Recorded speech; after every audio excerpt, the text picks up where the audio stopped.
Sallallahu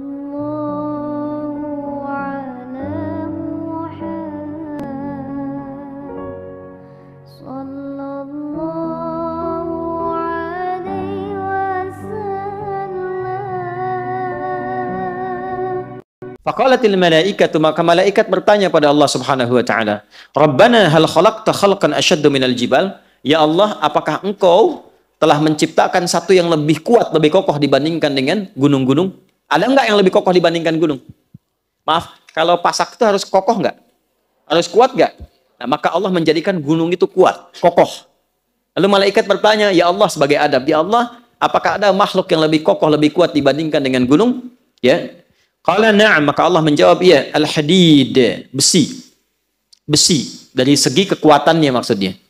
Kemudian faqalatil malaikah, malaikat bertanya lagi, "Rabbana la khalaqta khalqan asyadda minal hadid?" Ya Allah, apakah Engkau pernah mencipta ya satu yang lebih kuat dibandingkan dengan besi? Qala na'am, ya, an-nar, api. Baik ya, api lebih kuat dibandingkan dengan apa? Besi. Teruskan, nanti ada sesuatu yang penting. Rabbana, diteruskan lagi, Rabbana hal khalaqta khalqan asyaddu minan nar? Ya Allah, apakah Engkau mencipta juga yang lebih kuat dibandingkan dengan api? Qala na'am, ya, al-ma, aku ciptakan air. Makanya api kalah oleh apa? Air. Jadi kalau sedang ada tersengat panas, disiram pakai apa? Air. Kalau ada yang kepanasan, maka diteduhkan dengan apa? Air. Apa yang tercipta dari api? Setan. Termasuk jin. Kan? Maka orang-orang yang terprovokasi oleh jin, oleh setan, sehingga keluar amarah seperti api, wajahnya memerah, kata-katanya kotor seperti api, menyambar-nyambar, tangannya bereaksi seperti api, menyambar-nyambar, panas, melukai, menghantam. Ya, yang seperti, mohon maaf, dilukiskan di Quran surah ke-15 ayat 27. Wal janna khalaqnahu min naris min qablu min naris samum. Para jin kami ciptakan dari api yang menyambar-nyambar.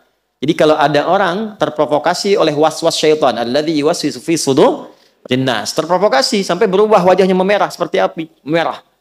Ya, keluar kata-kata yang kotor, menyambar-nyambar, tangan, kaki, bereaksi dan sebagainya, maka padamkan dengan air. Tenangkan dulu, posisikan.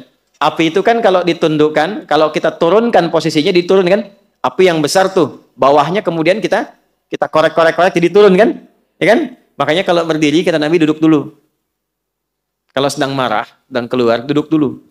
Supaya dengan posisi rendah itu lebih tenang. Jelas? Kalau enggak rebahan dulu.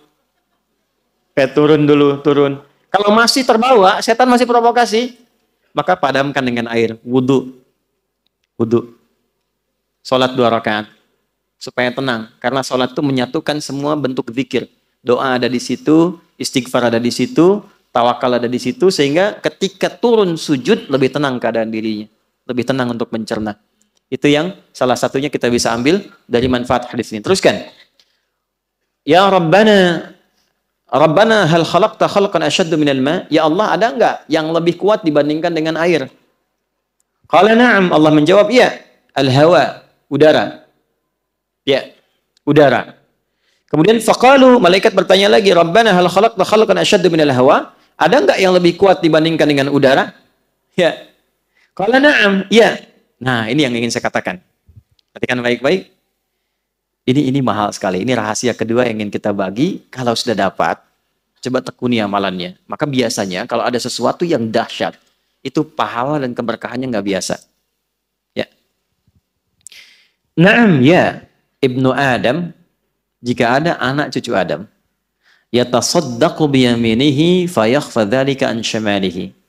Jika ada anak cucu Adam yang bersedekah dengan tangan kanannya dan tangan kirinya tidak mengetahuinya, maka itu nilainya di sisi Allah lebih tinggi, lebih kuat, lebih dahsyat dibandingkan dengan udara, dibandingkan dengan air, dibandingkan dengan api, dibandingkan dengan besi, dibandingkan dengan gunung-gunung yang menjadi pasak dari bumi. Saking tingginya nilai sedekah itu. Ya, tangan kanannya bersedekah, tangan kirinya tidak tahu bahwa dia bersedekah. Ini kiasan. Jadi sedekahnya bukan begini, bukan. Jangan tahu ya. Bukan. Ini kiasan. Gambaran, seperti tangan di atas lebih baik daripada tangan di... Ingat ya, kalau ngaji bahasa Arab nanti 85% dari bahasa Nabi itu bahasa majaz, kiasan. Kata Nabi orang paling fasih bahasa Arab. Orang Arab tuh kalau sudah fasih, kata-katanya balaghah. Al-yadu yumna khairum min yadis sufla. Ya, tangan yang kanan digunakan pada fungsi yang baik dibandingkan dengan yang kiri. Kemudian al-yadul ulya khairum min al-yadil sufla. Tangan yang di atas lebih baik daripada tangan di bawah. Ini kiasan, maksudnya memberi lebih baik daripada meminta. Bukan mintanya begini. Di atas bukan. Nah, yang dimaksud tangan kanan memberi, tangan kiri itu tidak melihat, maksudnya menghindari riya. Menghindari apa? Riya. Ya. Memberi tidak harus banyak orang tahu. Nyumbang tiba-tiba udah jadi hamba Allah gitu kan. Nah, itu lebih baik. Memberi terbuka pun nggak apa-apa. Siapa yang mau bersedekah untuk masjid saya 100 juta, boleh-boleh saja, asal bisa mengendalikan perasaan dirinya. Ya, saya Pak, 100 miliar. Oh, Masya Allah Pak, tapi tolong buatkan spanduk dari Sabang sampai Merauke. Saya itu. Fotonya yang besar gitu. Nah, itu persoalan. Nah, jadi ternyata saya mau berikan rumus, sedekah itu kalau dilakukan dengan niat yang ikhlas, itu nilainya tinggi di hadapan Allah sampai mengalahkan kuatnya pasak gunung yang menjadi pasak bumi. Kuatnya gunung yang menjadi pasak apa? Bumi. Ini bahasa kiasan. Maksudnya apa? Saking tinggi nilainya di sisi Allah, itu sampai mengalahkan kekuatan gunung sebagai pasak apa? Bumi. Makanya kalau ada orang bersedekah dengan bentuk harta, itu nilainya di dalam surah Al-Baqarah di ayat 261. Itu paling sedikit 700 kali lipat. Berapa? Paling sedikit ya, karena ayatnya suka dipotong sampai situ padahal belum selesai. Matsalul ladzina yunfiquna amwalahum fi sabilillahi kamatsali habbatin ambatat sab'a sanabil 7 fi kulli sumbulatin mi'atu habbah 100. 1 kali 7 kali 100. Berapa? 700.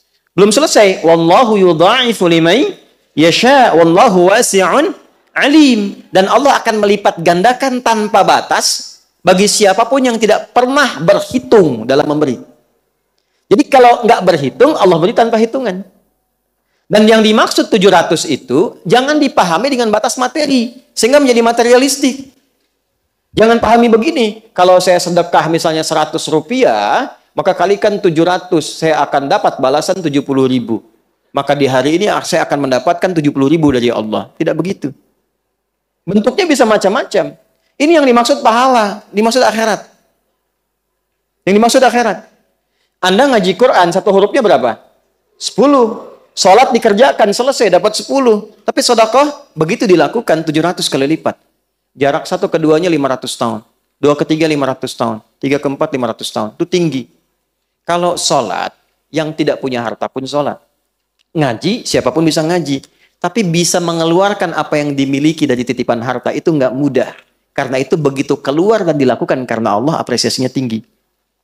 Kalau urusan dunia, balik dengan urusan dunianya, itu berkahnya saja. Bentuknya tidak harus dalam bentuk uang. Bisa jadi Anda dapat proyek nilainya ya 700 kali lipat. Bisa jadi Anda tidak sakit, terjaga dari sakit yang nilainya demikian. Bisa jadi. Tapi yang dimaksud di sini pahalanya. Jelas? Nah, jadi ketika berbicara tentang gunung, dalam hadis ditambahkan di tafsir ini, tafsirnya Ruhul Ma'ani, karya Syekh Al-Alusi. Ruhul Ma'ani, ya. Jadi ditambahkan di hadis ini, saking pentingnya pasak gunung itu untuk menyentuh akal kita. Gunung sebagai pasak bumi. Kalau engkau sudah sadar. Sekarang maaf ya, maaf. Sudah dibuktikan secara ilmiah. Benar kebenarannya. Para ilmuwan sudah berbicara. Dan ternyata Quran jauh-jauh hari sudah menyatakan. Lalu alasan apa lagi yang Anda jadikan untuk menyoal Quran? Para ilmuwan yang lebih pintar daripada Anda sudah membuktikan firman Allah. Anda masih menyoalnya. Akal Anda ada di mana gitu. Itu maksudnya.